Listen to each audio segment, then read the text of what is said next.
आखिर क्यों वीर पितामह भीष्म ने सिंह दिहाड़ता हुआ शंख बजाया?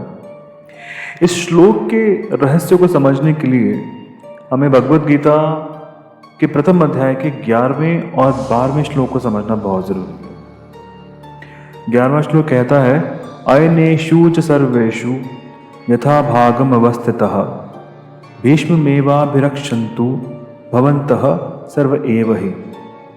इसका हिंदू अनुवाद है, आप सब के सब लोग सभी मोर्चों पर अपनी अपनी जगह दृढ़ता से स्थित रहते हुए ही पितामह भीष्म की चारों ओर से रक्षा करें। अब इसकी व्याख्या समझते हैं। अयनेषु च सर्वेषु भवन्तः सर्व एव हि।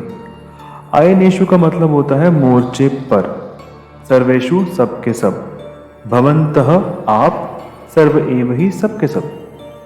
दुर्योधन कहता है, जिन जिन मोर्चों पर आपकी नियुक्ति कर दी गई है, आप सभी योद्धा लोग उन्हीं मोर्चों पर दृढ़ता से स्थित रहते हुए सब तरफ से, सब प्रकार से भीष्म जी की रक्षा करें।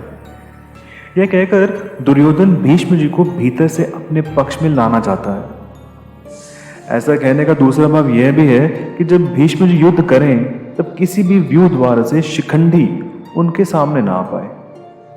इसका आप लोग बिल्कुल ख्याल रखें। अगर शिखंडी उनके सामने आ जाएगा तो भीष्म जी उस पर शस्त्र नहीं चलाएंगे, कारण कि शिखंडी पहले जन्म में भी स्त्री था और इस जन्म में भी स्त्री था, अभी कुछ समय पहले ही पुरुष बना है। इसलिए भीष्म जी इसको स्त्री ही समझते हैं और उन्होंने शिखंडी से युद्ध ना करने की प्रतिज्ञा कर रखी है। यह शिखंडी भगवान शंकर के वरदान से भीष्म जी को मारने के लिए ही पैदा हुआ है।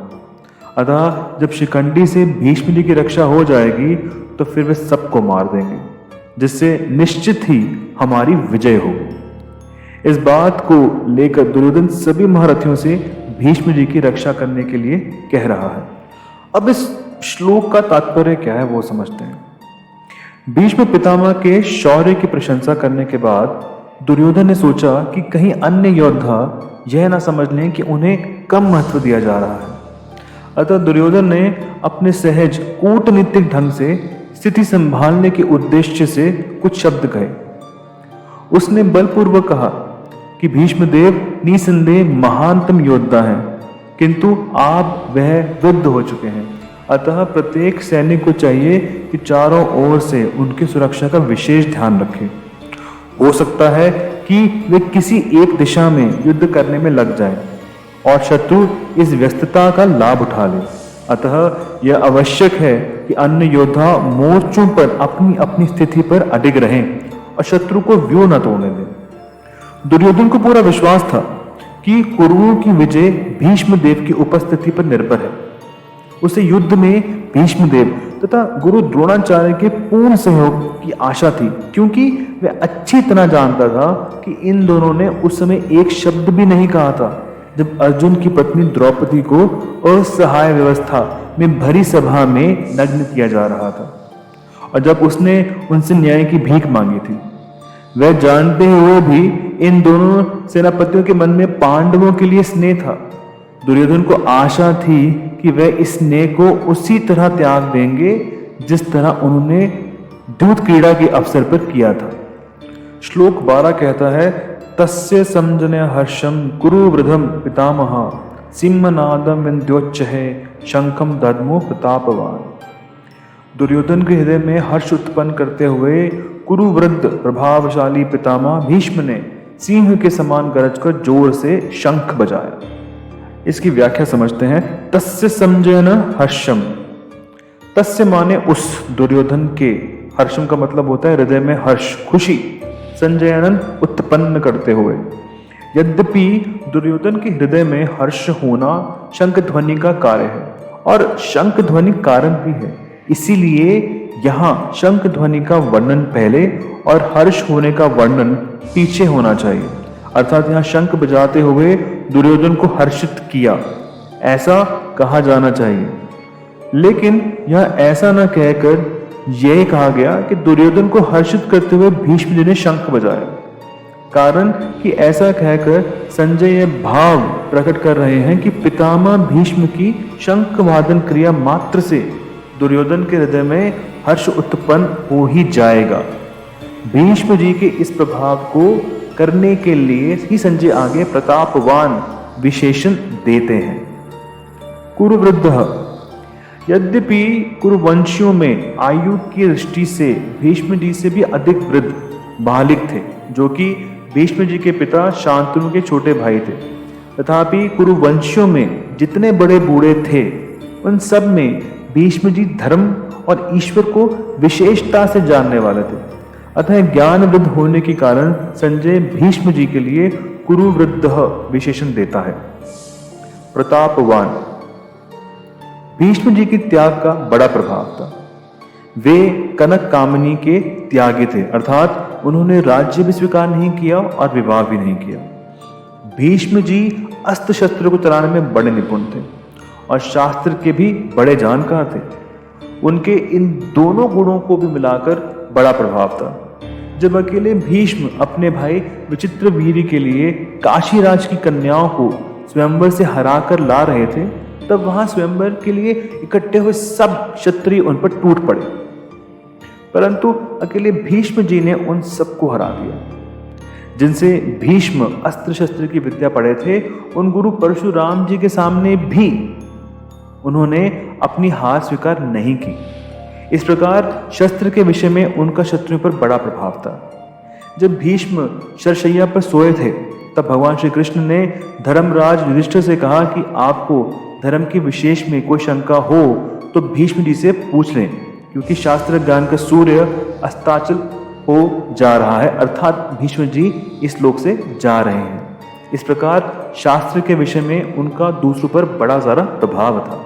पितामह, इस पद का आशय ये मालूम देता है कि दुर्योधन के द्वारा चालाकी से कही गई बातों का द्रोणाचार्य कोई उत्तर नहीं देते। उन्होंने यही समझा कि दुर्योधन चालाकी से मेरे को ठगना चाहता है, इसलिए वे चुप ही रहे। परंतु पितामह होने के नाते भीष्म जी को दुर्योधन की चालाकी में भी उसका बचपन दिखता था। अतः पितामह भीष्म द्रोणाचार्य के समान चुप न रहकर वात्सल्य भाव के कारण दुर्योधन को हर्षित करते हुए शंख बजाते हैं। सिंहनादम विंध्योच्चहे शंखम दद्मो, जैसे सिंह के गर्जना करने पर हाथी आदि बड़े बड़े पशु भी भयभीत हो जाते हैं, ऐसी गर्जना करना मात्र से सभी भयभीत हो जाएं और दुर्योधन प्रसन्न हो जाए, इसी भाव से भीष्म जी ने सिंह के समान गरज कर जोर से शंख बजाया। इस श्लोक का तात्पर्य क्या है? दुर्योधन की मूर्खतापूर्ण वाचालता के कारण उसकी सेना के योद्धाओं की स्थिति बड़ी विचित्र सी हो रही थी। उन पर भी उदासी का प्रभाव प्रकट होने लगा था, जिसे भीष्म ने वहीं निकट खड़े देख लिया था। भीष्म पितामह ने कर्मशील द्रोणाचार्य के मौन में छिपे क्रोध को समझ लिया था। उन्होंने यह जाना कि इन सबको इस मनोस्थिति से बाहर निकालने की आवश्यकता है, अन्यथा स्थिति को इसी प्रकार छोड़ देने पर आसन युद्ध के समय युद्धांगन प्रभावहीन हो जाएगा। योद्धाओं के इस मनोभाव को समझते हुए सेनापति भीष्म पितामह ने दुर्योधन के साथ सभी सैनिकों के मन में हर्ष और विश्वास की तरंगे उत्पन्न करने के लिए पूरी शक्ति से शंखनाद किया। यद्यपि भीष्माचार्य का यह शंखनाद दुर्योधन के प्रति करुणा से प्रेरित था, तथापि उसका अर्थ युद्धारंभ की घोषणा करने वाला सिद्ध हुआ।